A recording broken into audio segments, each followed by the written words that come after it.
What's going on, guys? Tobin here with you. Thanks for checking us on out. Oof, things are not great in Heatland right now. Losing to the Kings to wrap up this road trip. They dropped to 2-5. They're looking up at a whole heap of teams in the Eastern Conference right now. Project Run It Back has not gone off to a swimming start for your Miami Heat. And, losing to the Golden State Warriors in a viable effort where you're down to the wire and the Splash Brother. All right, you'll accept it. It happens, even though they've stunk up the joint the last couple of games. So that's not great.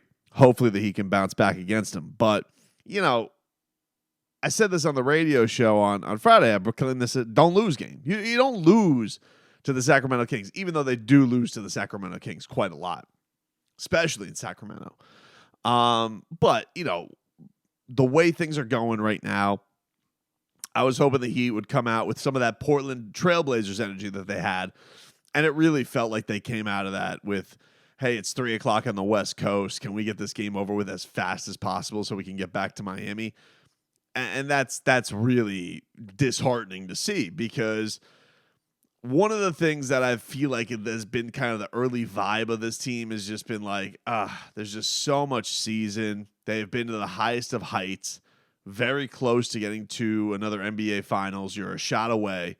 And can you deal with the grind of the regular season? Can you deal with a getaway day on Sunday against the worst team in the league?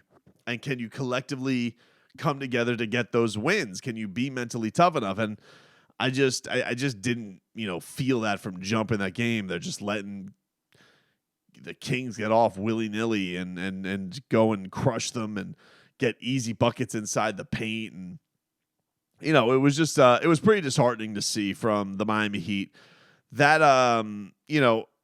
that being said, I'm not in panic mode yet. I have concerns, don't get me wrong. Like, I think anybody who has watched these first 7 games and comes away with it saying, nah, it's all going to be good. No, I definitely have concerns. I definitely have concerns with the rotation. I have concerns with fit. I have concerns with energy. But it was interesting hearing the coach speak after this game. And I always wonder when we are going to get one of these from Erik Spoelstra. You never quite know. Could be early, could be middle of the year, could be late. But Erik Spoelstra it does always seem to happen on the West Coast, though. I will say that. Erik Spoelstra, it was interesting listening to him speak about where the team's at and what they have to take ownership of in regards to get things out of it. And, gotta love Erik Spoelstra. He always comes with his new Spoisms. He always comes in with his new sayings. And the new one is referred to as the test. And that the Miami Heat not only have the test, but they have the answers to the test. And basically are just blowing it off. And I understand what he's saying. I go through this with the homework with my kids these days, where my son literally has the answers to a test. My daughter literally has the answers to the test. They study these answers, and then they come home, and it's like, oh, you got a 70 on that. What happened? You had the answers to the test. And it's just kind of like, well, you rushed, you didn't pay attention, you didn't take your time, you didn't go through all the details, even though you knew how to solve all of these. We had all these keys, and that just hasn't been the case. But here is Erik Spoelstra. He was bringing out the beauties post-game in Sacramento. Yeah, it's not rocket science for us. We understand the answers to our test. Everybody has their own test, and you have your own identity to create, and we just have to fully commit to that and doing it together. We know what it is, and there's a stark difference to our disposition, activity, communication, effort, all of that in the second half with that desperation, as opposed to the start of the game, allowing so many easy baskets that just get a team in an incredible rhythm. And then also some quick shots, ill-advised shots in the first half, just compounded, some of our defensive lapses. And in the second half, it was much more coherent. The activity was there, even if it wasn't perfect. And then offensively, we got the ball where we needed it to go. There was a little bit more ball and player movement, doing things together. And we're going to improve that. we're not that far away. It looks and feels sometimes that that it's worse than it is. It's very close, but we have to fully commit to get there. So it's always interesting hearing some of these things. Like, first of all, bravo on the new Spoism, the answers to the test. We have the answers. Got to put that together. But also, look, typically a lot of people will look at Erik Spoelstra like he's a quack. Like, he's like, oh, come on. You really don't think you're that far off. You really think that this is close to getting fixed. And typically the guy's a savant. It's almost like he's a top 15 all-time NBA head coach, and he's got the pulse of these things. But when he says that he doesn't feel like it's that far off, that does give me a little bit of comfort as a Heat fan, because I don't think he just throws that stuff around willy-nilly. He seems pissed. He doesn't like where things are at, but he also knows that there's hints of good stuff happening there. But it hasn't all the way been there, and it didn't seem very much like he was all that thrilled with the offensive choices of Miami and how they went about this game. They, still don't seem to be able to find themselves in this position of getting themselves in a, just these great decisions on offense that really can put your defense in a tough spot. We've seen that almost the best way that this team can get going. We saw this in Portland. Like, the best recipe for them is to cause that havoc, to get these easy buckets, to demoralize the other team. That's the best version of Miami Heat basketball. And yeah, it's tough to bring that effort every single night to go and harass the other team's best players and have them, cause turnovers and all that stuff. But, in this one, it was just, kind of playing to the tones of Sacramento and what they want to do in this. And Miami was just kind of like, all right, we'll contently go out there and, just throw some things up willy-nilly. I think the other interesting thing out of this was, knowing that the Miami Heat, he says that they have time, but it is go time. We obviously have some time. We're not in a panic about it, but we don't want to wait.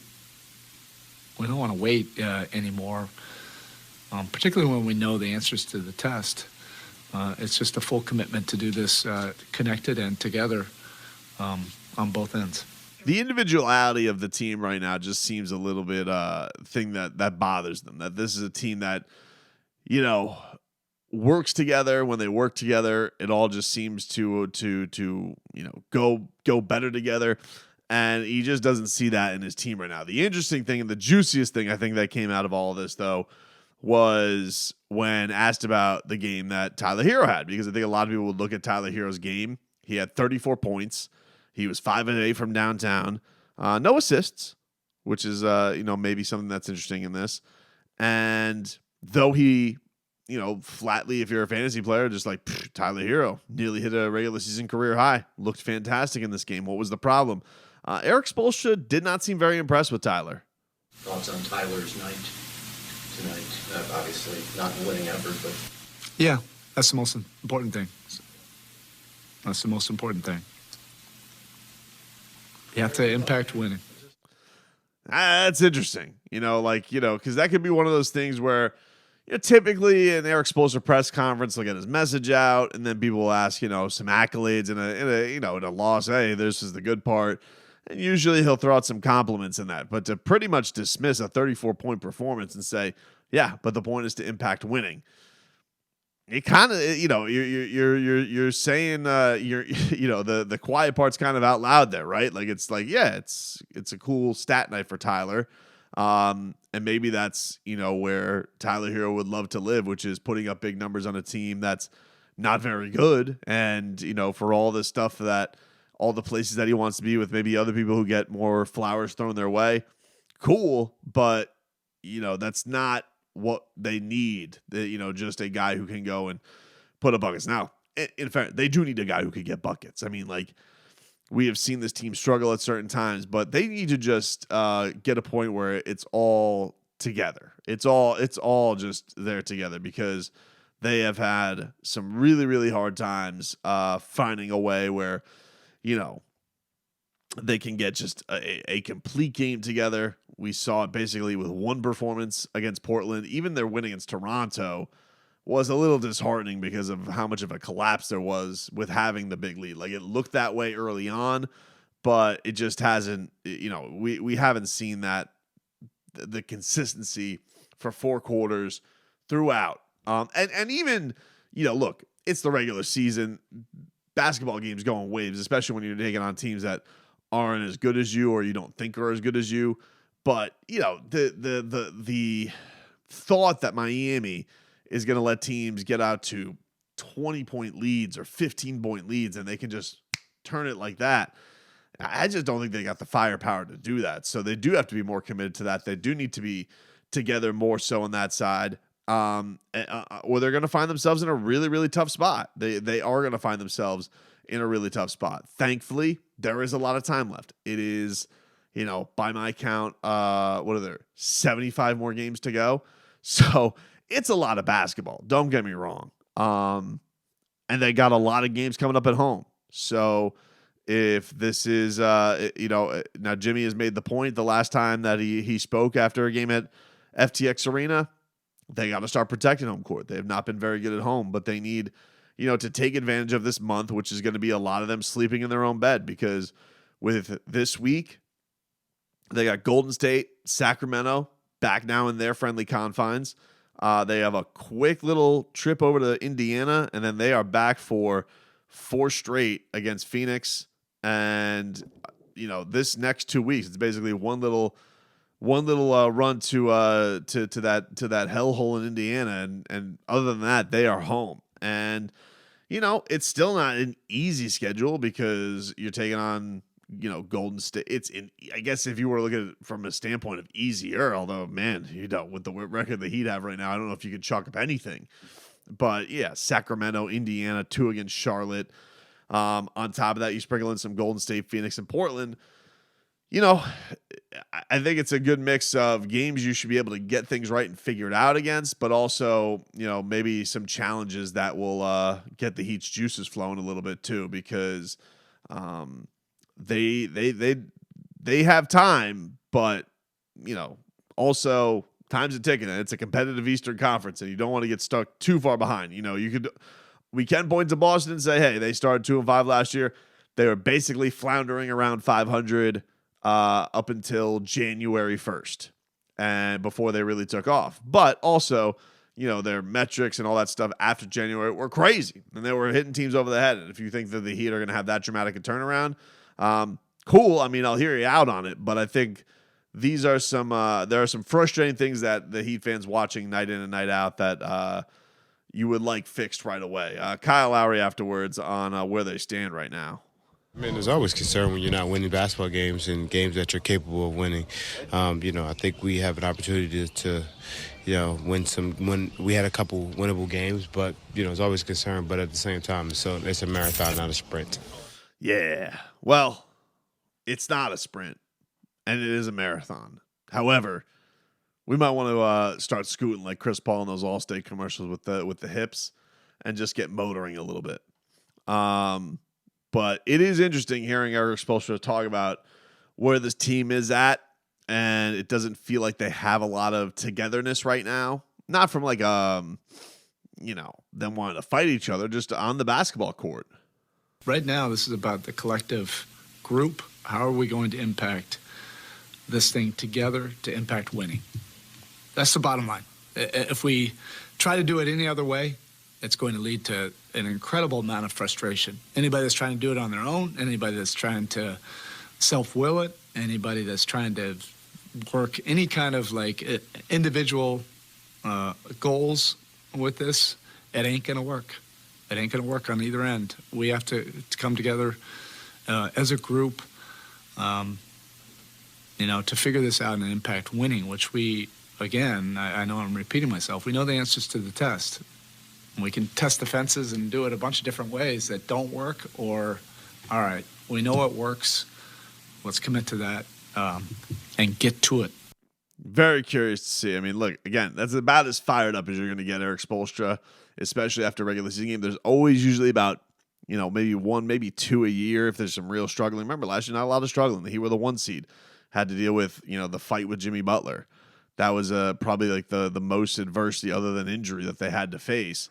And they really turned it around. They responded well. You look a couple of years back with the West Coast trip that they took out, and they really seemed to get things going on that time. This is another West Coast trip very early. They've been facing some early adversity, and I believe that question was in response to kind of like Tyler's big night, another kind of follow up on that. And to mention individuality is an interesting thing and personal goals because, I would say Tyler, Bam, young guys who do have personal goals, and you look at their numbers, you're like, hey, pretty good night by those guys. But having to get everybody involved and get everybody on the same page when there are people just getting used to new roles. Now, that being said, this bench is mired with injuries. No Vic, no Big Yurt. I know he was kind of the scapegoat for the first early parts of the season. No Dedmon. He played Udonis Haslam 8 minutes this last game. Jovic just got 1 minute. You had Duncan Robinson playing 5. So it's basically just Strus and Vincent doing their thing on that side. So a lot of work to happen for this Miami Heat team, but interesting to hear Erik Spoelstra that pissed. You don't normally get that version of him too often. And dude, they better study the answers to that test.